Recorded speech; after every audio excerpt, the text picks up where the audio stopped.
eliminating dust mites. Wow.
Well, this is a scene unique in the Australian countryside.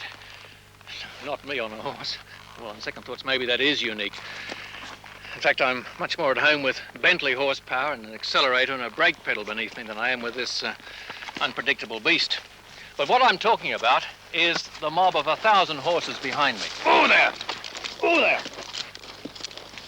Oh, there! Come on. Come on. That's better. As I said, an unpredictable beast. Not quite the same as a Bentley. This mob of 1,000 horses must be unique in the Australian countryside in this period. It probably hasn't been seen since the days of Cobb and Co. when the old horse was king of transport.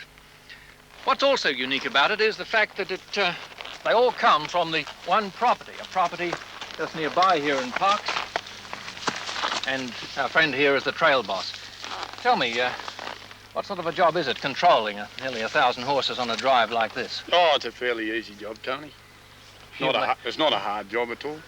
You make it sound easy, but watching it, some of it looks pretty difficult, because some of them have got minds of their own, haven't they? Oh, there's 2 or 3 of them in there. They're funny horses, but we have no trouble with them. I notice you've got an Appalachian strain here now. Is that something you've introduced deliberately? Yes, well, the boys have decided that they'd put a couple of Appaloosa stallions with them. Yeah. And the thing is, we hope to get some Appaloosa foals.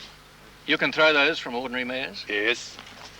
What are the main problems on a drive like this? You've got about, well, over 40 kilometres to cover before you get to the vintage village, haven't you?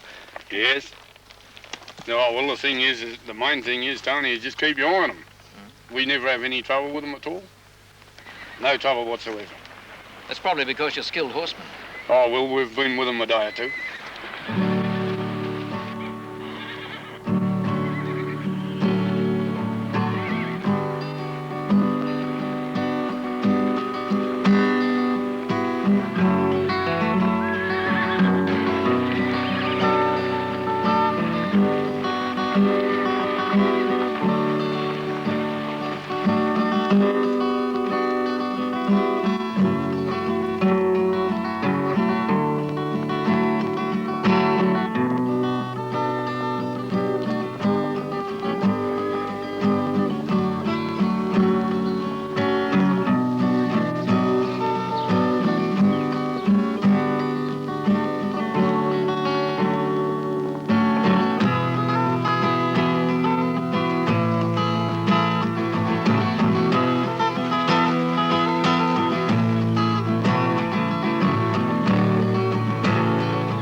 The trail is a long one, and the men, like the horses, will need food and drink.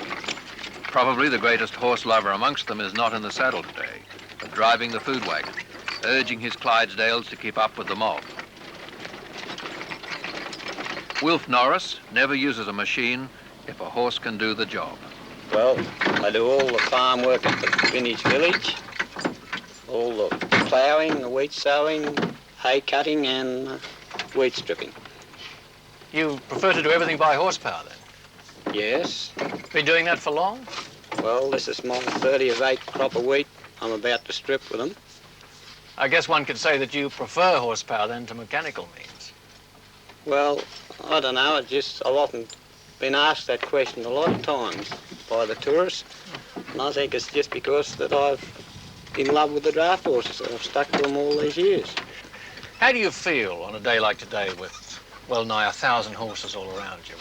What's it do? Well, it takes me back to many years ago when I used to see them go along the stock droughts, and it's just brought back memories of old times. That's all I can say about what I've seen here today.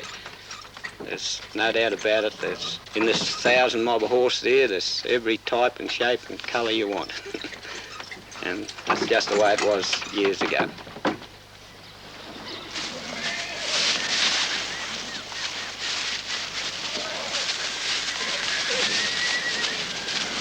You know, after spending most of the day on the trail with the mob, I think I got a feeling for this sort of life. I wouldn't mind swapping my city style for life in the country, in the outback. Think you could use another trail rider? Yeah, there mightn't be much money attached to it, Tony, but we could sure handle it. You reckon? Yeah, I'd say after a couple of years, I'd break you in bloody smartly.